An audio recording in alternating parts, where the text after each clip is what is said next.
Bien, veamos ahora el tema de estática.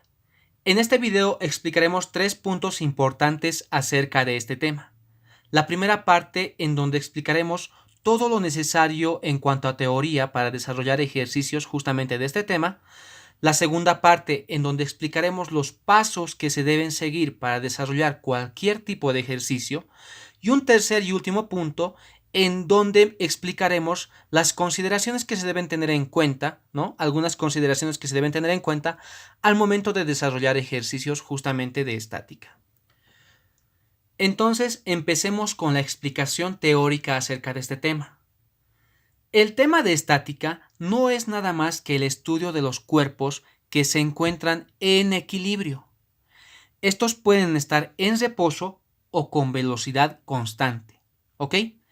En este curso solamente vamos a ver ejercicios en los cuales los cuerpos se encuentran en reposo y no así con velocidad constante, ¿ok? Por lo tanto, si un cuerpo se encuentra en equilibrio y además ésta se encuentra en reposo, se dice que el cuerpo como tal está en equilibrio estático, ¿sí?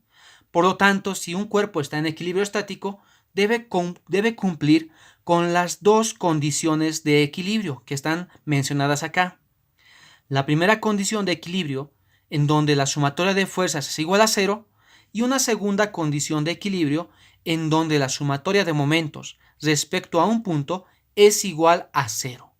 Estamos hablando de un equilibrio traslacional y estamos hablando de un equilibrio rotacional, ¿ok? Por lo tanto, si yo tengo un cuerpo, y lo vamos a demostrar con este objeto, ¿sí?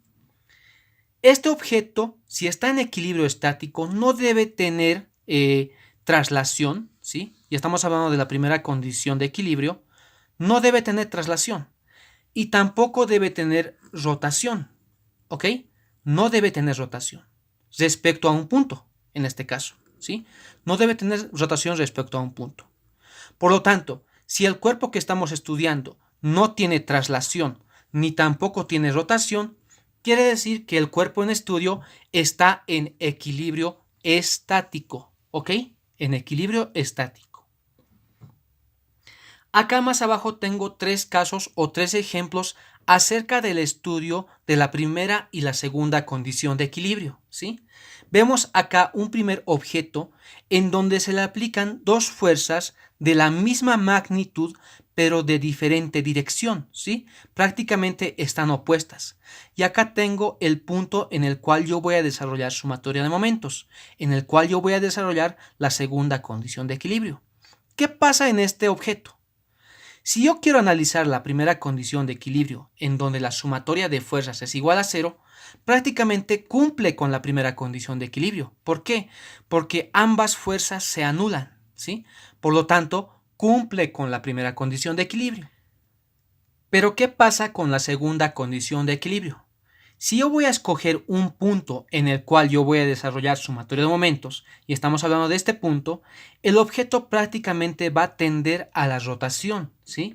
Es como si fuese este objeto. Que si yo tengo un punto en el cual yo voy a desarrollar la sumatoria de momentos y tengo una fuerza en este punto y otra fuerza en este punto, prácticamente el objeto en estudio va a empezar a desarrollar rotación. Por lo tanto, no cumple con la segunda condición de equilibrio. ¿Estamos de acuerdo? Entonces, en nuestro primer caso, el objeto cumple con la primera condición de equilibrio, pero no con la segunda condición de equilibrio, ¿sí? Veamos nuestro segundo caso, en donde yo tengo aplicadas 3 fuerzas diferentes en diferentes direcciones, ¿ok? Y estas fuerzas prácticamente pasan a través del punto en el cual yo voy a desarrollar sumatoria de momentos, ¿sí?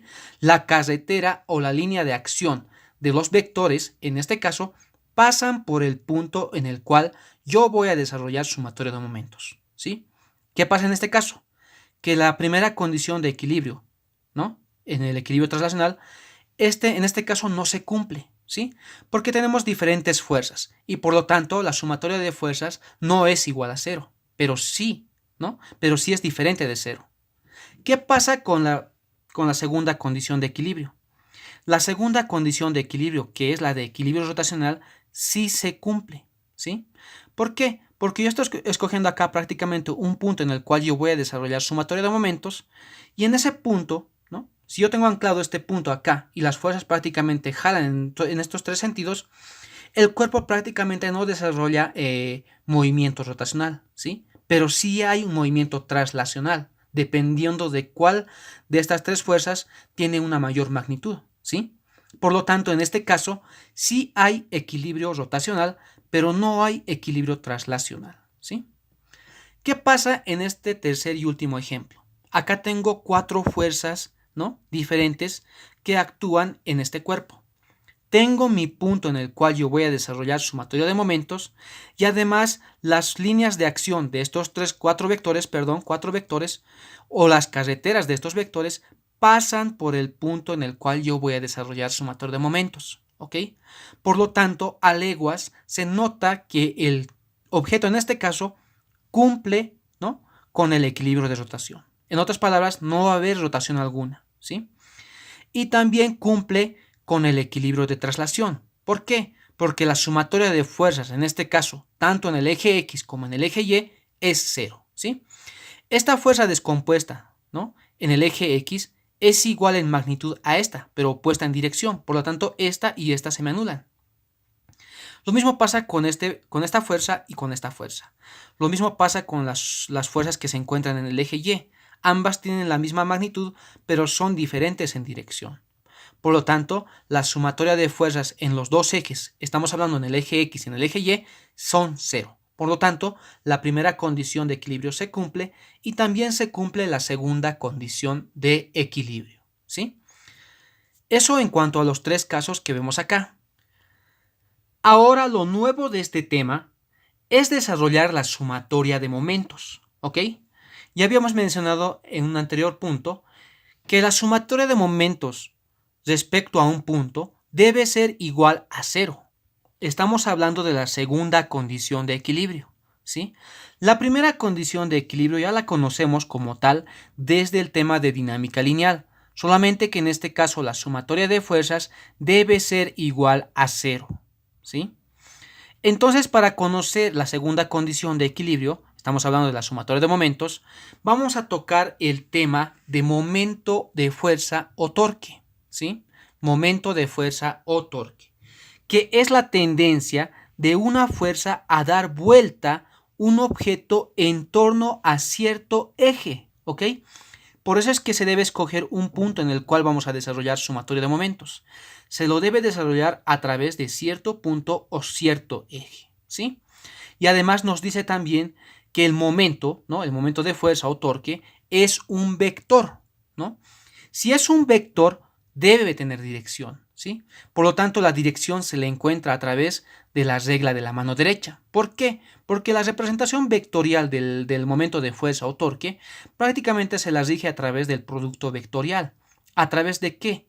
Del vector distancia y del vector fuerza, ¿sí? Tengo esos dos vectores y esos dos vectores prácticamente desarrollan un producto vectorial en donde tengo como resultado el vector momento de fuerza o torque.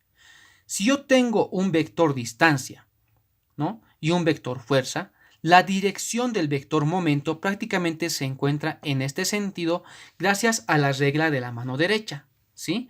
Por lo tanto, la representación vectorial se la desarrolla a través del producto vectorial entre el vector distancia, desde el punto en el cual voy a desarrollar momento, y el vector fuerza, ¿sí? Representada de forma escalar, y es la que vamos a utilizar en ejercicios, es prácticamente el módulo del vector distancia multiplicado por el módulo del vector fuerza multiplicado por el seno del ángulo entre esos dos vectores, ¿sí? La representación escalar del momento de fuerza o torque es esta, ¿sí? Ahora bien, para desarrollar ejercicios de forma más sencilla, yo debo obtener distancias, ¿no? Distancias perpendiculares, ¿ok? Debo obtener distancias perpendiculares a las fuerzas que están actuando en mi objeto, ¿sí? Desde el punto en el cual yo voy a desarrollar momentos, ¿sí? ¿Qué pasa acá? Acá yo tengo una distancia perpendicular a la fuerza esta, ¿no? Yo lo puedo hallar por trigonometría, ¿sí? Acá prácticamente tengo un pequeño triángulo rectángulo que lo represento acá. Y si yo quiero hallar esta distancia perpendicular, la puedo obtener con la función trigonométrica seno, ¿sí? Seno de alfa es igual a distancia sobre R, ¿no? D sobre R, en donde si yo despejo D, tengo como tal R seno de alfa, ¿sí? Y esta R seno de alfa prácticamente la encuentro en este punto, ¿sí? R seno de alfa, en la representación escalar de mi momento, ¿sí?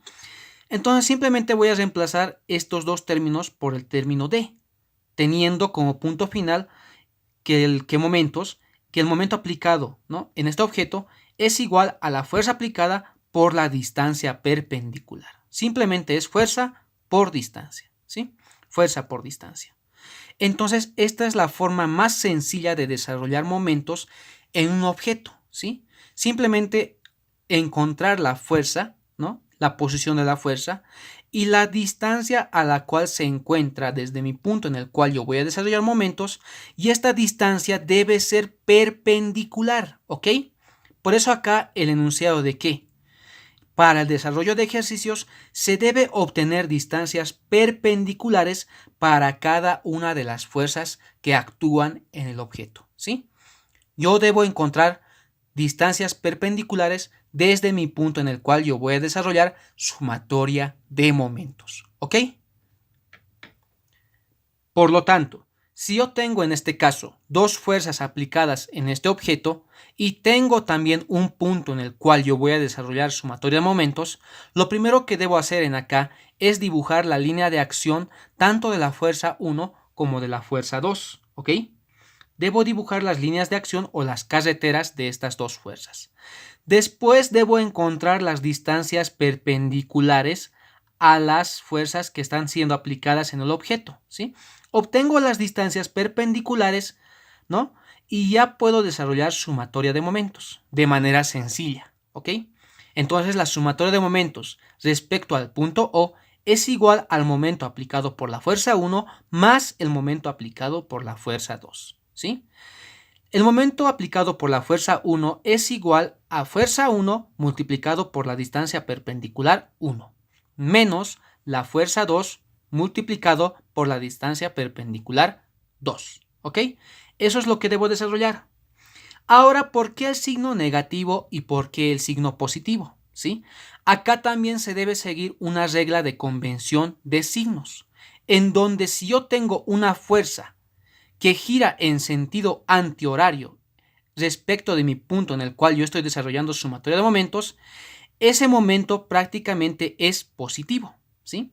Nuevamente, si la fuerza que estoy aplicando en el objeto respecto al punto en el cual yo estoy desarrollando sumatoria de momentos es antihoraria, el término de ese momento es positivo, ¿sí? En este caso, la fuerza F1 respecto de mi punto O prácticamente desarrolla un giro antihorario, por lo tanto, el término de ese momento es positivo, ¿sí? ¿Qué pasa con la fuerza F2? Que si yo tengo acá un punto aplicado, ¿no?, un punto, perdón, en donde desarrollo sumatoria de momentos, y tengo acá la fuerza F2, prácticamente la fuerza F2 desarrolla movimiento horario, ¿sí? Prácticamente desarrolla rotación horaria. Por lo tanto, el término del momento que estamos aplicando en función a la fuerza 2 es negativa, ¿sí?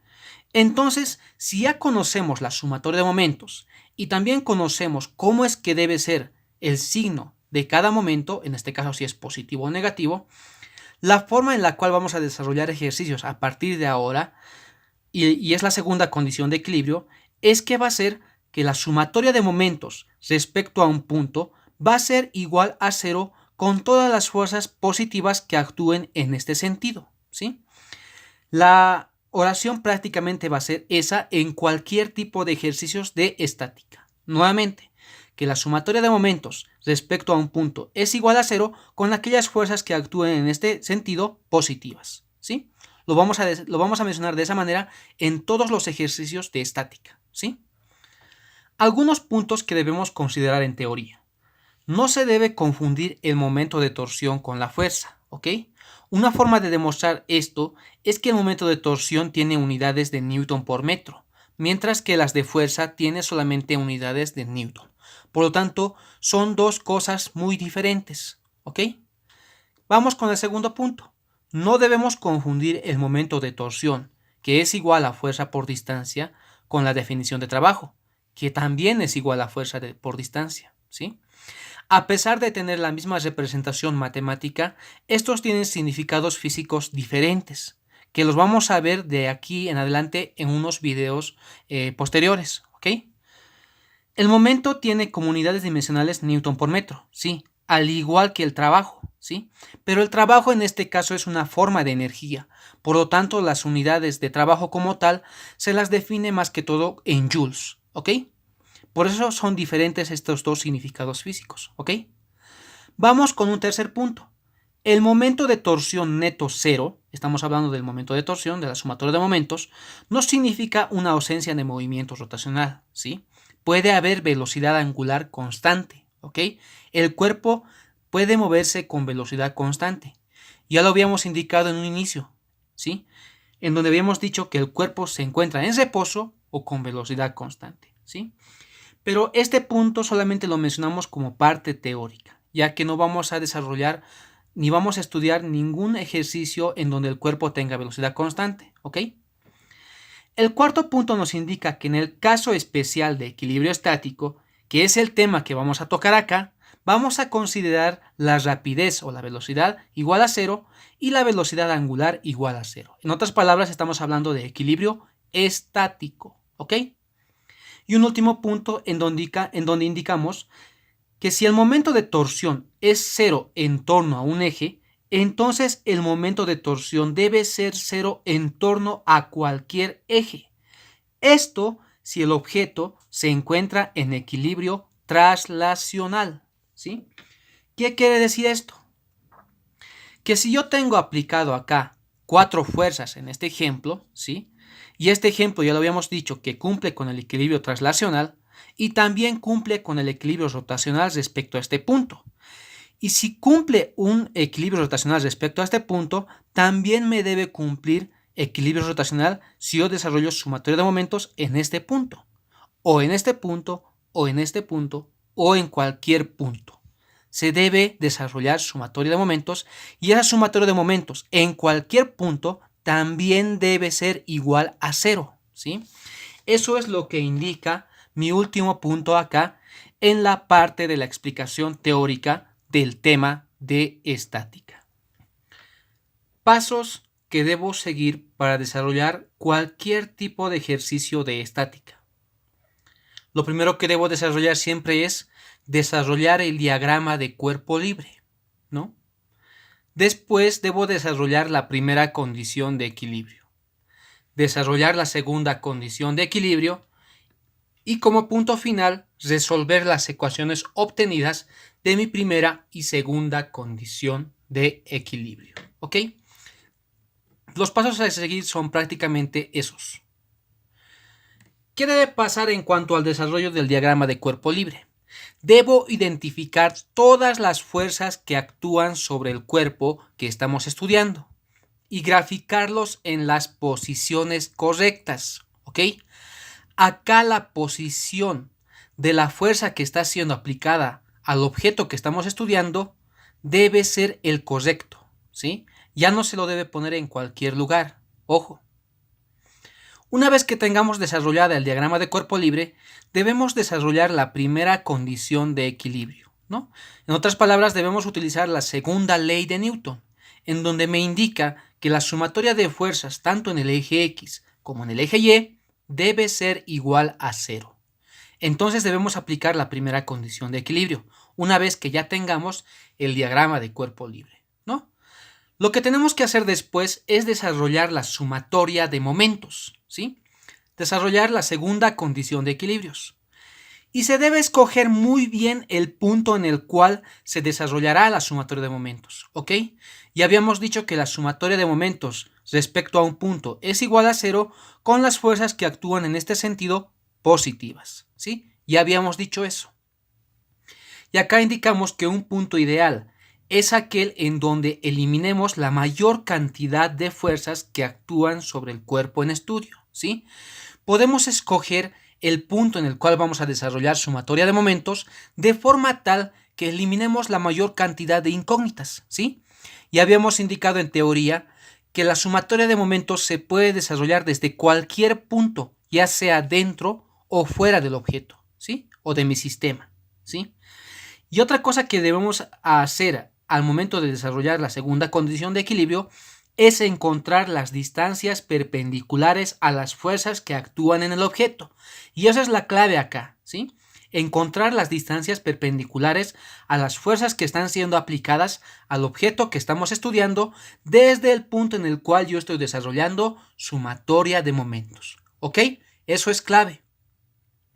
Y por último tengo resolver las ecuaciones obtenidas, ¿sí? Debemos resolver las ecuaciones y obtener las incógnitas que te pide hallar el problema, ¿sí? Los pasos a seguir de forma general son esos 4, ¿sí? La manera mecánica en la cual deberíamos desarrollar cualquier tipo de ejercicio son esas, ¿no? Desarrollar diagrama de cuerpo libre, desarrollar la primera condición de equilibrio, desarrollar la segunda condición de equilibrio y resolver las ecuaciones que obtengamos a través de estas 3 ecuaciones o condiciones de equilibrio en nuestro problema, ¿sí? Lo podemos hacer de manera mecánica como lo indica acá y es la mayor parte en la cual vamos a desarrollar los ejercicios, ¿no? O si tenemos experiencia, obviar algunos pasos, porque algunos pasos en algunos ejercicios no son necesarios, ¿no? Ir, al punto. En otras palabras, hallar de forma directa el resultado, ¿sí? Pero mayormente, siempre se siguen estos 4 pasos, ¿ok? Lo aconsejable es seguir estos 4 pasos, ¿sí? Eso en cuanto a los pasos que debemos seguir para desarrollar cualquier tipo de ejercicio del tema de estática, ¿sí? Vayamos a la última parte, en donde tenemos que tener en cuenta algunas consideraciones para desarrollar ejercicios justamente de estática, ¿sí? Y el primer punto acá es el de reacciones, ¿sí? Algunos ejercicios te piden que halles las reacciones en el sistema, ¿sí? Y las reacciones varían dependiendo de la configuración que tengas en tu problema, en donde si tienes barras, en donde si tienes articulaciones o en donde tengas apoyos, ¿ok? Las reacciones en estos sistemas son diferentes. Veamos, por ejemplo, la reacción en una barra, ¿sí? Que si yo tengo acá una barra que se mueve de forma horizontal y esta barra está en este sentido, yo voy a tener una única reacción de forma perpendicular al plano de contacto, si la superficie en la cual yo me estoy trasladando es lisa, ¿ok? Hay una sola reacción ahí. ¿Qué pasa en cuanto a la barra si la superficie tiene fricción o tiene coeficiente de rozamiento? ¿Sí? Puedo tener una reacción tanto en el eje y también tengo una reacción en el eje X, ¿sí? ¿Por qué? Porque hay una fuerza de oposición al movimiento de esta barra y estamos hablando de la fuerza de fricción como tal, pero como estamos hablando de reacciones en este caso, estamos hablando de la reacción en el eje X, ¿sí? Por lo tanto, en superficies que no son lisas, en donde tienen coeficientes de rozamiento distintas de cero, prácticamente tenemos reacciones en el eje y tenemos reacción en el eje X, ¿sí? Lo mismo pasa con mi barra en un plano inclinado, que si yo tengo una superficie rugosa, tengo una reacción tanto en el eje Y como en el eje X. En el eje X la reacción prácticamente se trata de la fuerza de fricción, ¿no? Que es una fuerza que se opone al movimiento de mi cuerpo en estudio, ¿ok? Por lo tanto, si la superficie es rugosa, tengo reacción tanto en el eje Y como en el eje X, ¿sí? Eso en cuanto a la barra. Hay ejercicios en donde vas a obtener articulaciones, ¿no? En donde si yo tengo una articulación de este tipo anclado en una superficie horizontal, tengo una reacción en el eje X y también tengo una reacción en el eje Y, ¿sí? Si tengo una articulación, tengo una reacción en el eje X y en el eje Y. Lo mismo pasa con una articulación anclada en una pared vertical, ¿sí? También tengo una reacción en el eje X y también tengo una reacción en el eje Y, ¿sí? Entonces, cuando se trata de articulaciones, las reacciones se encuentran tanto en el eje X como en el eje Y, ¿sí? ¿Qué pasa con los apoyos? Si yo tengo un apoyo de esta configuración, la reacción solamente es hacia arriba. Solamente tengo una sola reacción. Si yo tengo este tipo de apoyo, ¿no? Con una rueda ¿no? Anclada fijamente a la barra, la reacción también es solamente hacia arriba. Solamente tengo una sola reacción en este sistema. O si yo tengo un apoyo móvil, ¿sí? La reacción también es en sentido hacia arriba, ¿sí? Por lo tanto, si me piden hallar las reacciones en los diferentes sistemas que estoy viendo acá, ¿no? Las reacciones se las deben dibujar de esta manera en mi diagrama de cuerpo libre, ¿ok?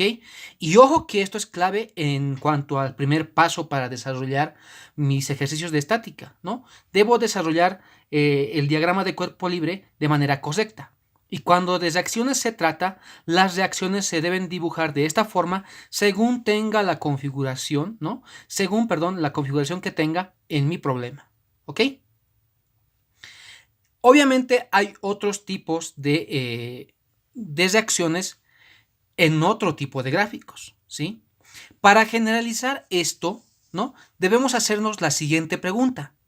¿Tengo movimiento libre en el eje X o tengo movimiento libre en el eje Y?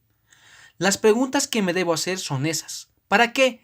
Para saber si tengo reacción en tal eje. En este caso estamos hablando solamente de 2 dimensiones. Entonces apliquemos esas preguntas a estas situaciones. Vayamos con la primera situación. ¿Tengo movimiento libre en el eje X? ¿La barra, en otras palabras, se mueve de manera libre en el eje X? Sí, por lo tanto no hay reacción en ese sentido, ¿sí? Es por eso que acá no hay reacción en el eje X. Ahora me pregunto, ¿hay movimiento libre en el eje Y? No, no hay movimiento libre en el eje Y porque me encuentro con una pared o en este caso con un piso, ¿ok? Por lo tanto, en este caso sí hay una reacción en el eje Y. Por eso es que en este punto o en este gráfico la reacción se encuentra de forma vertical o se encuentra en el eje Y, ¿ok? Lo mismo pasa con esta situación. ¿Tengo movimiento libre en el eje X? No. ¿Por qué? Porque el cuerpo, o perdón, la superficie es rugosa, por lo tanto hay una oposición al movimiento. ¿Qué quiere decir? Que tengo reacción en el eje X. ¿Tengo movimiento libre en el eje Y? No. ¿Por qué? Porque te estás encontrando con una superficie en la cual te estás trasladando, en este caso el piso de mi sistema. Por lo tanto, también hay una reacción en el eje Y, ¿sí? Lo mismo pasa acá. ¿Tengo movimiento libre en el eje X? No, porque hay fricción, ¿sí? ¿Tengo movimiento en el eje Y? No, porque hay un piso que me impide desarrollar movimiento libre en el eje Y. ¿Qué pasa con las articulaciones? ¿Tengo movimiento libre en el eje X? No, ¿por qué? Porque la articulación prácticamente está anclada en un punto fijo, ¿sí? Por lo tanto, no tengo ni movimiento libre en el eje X ni movimiento libre en el eje Y. Por lo tanto, tengo reacción tanto en el eje X como en el eje Y. Lo mismo pasa acá. ¿Tengo movimiento libre en el eje X? No. Entonces hay reacción. ¿Tengo movimiento libre en el eje Y? No. Por lo tanto, hay reacción, ¿sí? ¿Qué pasa con los apoyos? ¿Tengo movimiento libre en el eje X? Sí, porque en este caso el apoyo no tiene ningún efecto en el movimiento en el eje X, es libre, porque esto simplemente se trata de un apoyo, no está articulado ni conectado ni empotrado a la barra en objeto, en este caso esta barra en estudio, ¿sí? Por lo tanto hay movimiento libre en el eje X, pero no hay movimiento libre en el eje Y, por lo tanto hay reacción, ¿sí? La manera en la cual debemos preguntarnos si hay reacción o no es esa. Lo mismo pasa acá. Hay movimiento libre en el eje X porque prácticamente la rueda se mueve en este ámbito, pero en el eje Y no hay movimiento porque nos está impidiendo el paso del piso, ¿ok? Lo mismo pasa acá. En el eje en el eje X tenemos movimiento libre, pero no tenemos movimiento libre en el eje Y, por lo tanto hay reacción, ¿sí? Y si de reacciones se trata, las preguntas que nos debemos hacer son esas. Si tenemos movimiento libre o no en tal eje, ¿ok? Para desarrollar o para dibujar en el diagrama de cuerpo libre las reacciones, dependiendo del sistema que tengamos en nuestro problema, ¿ok? Y hay un segundo punto que debemos tener en cuenta, y estamos hablando del centro geométrico de nuestros cuerpos. Al hablar del centro geométrico de los cuerpos que vamos a estudiar en los ejercicios, estamos hablando prácticamente de la fuerza del peso, ¿sí? Cuando desarrollamos diagrama de cuerpo libre, la fuerza del peso se la debe ubicar en el centro geométrico de la figura que estamos estudiando. Acá tengo 13 ejemplos, ¿ok? Estamos hablando de la barra, de la esfera y de una placa cuadrada en donde existen ejercicios que utilizan esta configuración, ¿sí? Ahora, si yo desarrollo diagrama de cuerpo libre de la barra como tal, el peso se encuentra en el centro geométrico del objeto. En otras palabras, si yo tengo una barra de longitud L, la fuerza del peso actúa en el centro de la barra. En otras palabras, a una distancia L medios, ¿ok? Si yo tengo esta barra configurada de esta manera, con alguna inclinación, el peso de la barra también actúa en el centro geométrico, a una distancia L medios de la barra, ¿sí? Nuevamente, la fuerza del peso actúa en el centro geométrico del objeto que estamos estudiando, ¿ok? ¿Qué pasa con la esfera? En la esfera, el peso prácticamente se la dibuja en el punto del radio, ¿sí? Del radio de la circunferencia que representa la esfera, ¿sí? Por lo tanto, la fuerza del peso se la debe dibujar en el centro de nuestra esfera como tal, ¿ok? ¿Y qué pasa con la placa? Hay una placa cuadrada en este caso, y la placa también tiene su centro geométrico. Se la puede encontrar a través de la intersección de estas diagonales y es ahí donde se debe dibujar de manera correcta la fuerza del peso, en este caso de esta figura cuadrada, ¿sí? Ahora bien, si la placa se encuentra inclinada o la figura geométrica cuadrada se encuentra inclinada, también debo desarrollar las diagonalizaciones y dibujar en el cruce, ¿no? La fuerza del peso, que es el centro geométrico de la figura que estoy estudiando, ¿ok? Por lo tanto, de forma resumida, la fuerza del peso actúa en el centro geométrico del objeto, ¿ok? Entonces, eso es lo que tenemos que tener en cuenta al desarrollar diagramas de cuerpo libre, ¿no? Saber identificar en dónde se encuentra exactamente la fuerza del peso y también saber identificar las reacciones en las cuales, ¿no? Las reacciones, perdón, en las cuales está actuando dicha articulación, dicha barra o dicho apoyo. En otras palabras, si tengo reacción en el eje X o reacción en el eje Y, ¿sí? Entonces, eso es lo que yo debo considerar al momento de desarrollar cualquier ejercicio de estática, ¿sí? Espero que todo esto, lo que hemos hablado hasta el momento, se haya entendido y podamos desarrollar ejercicios de estática de forma tranquila, ¿sí?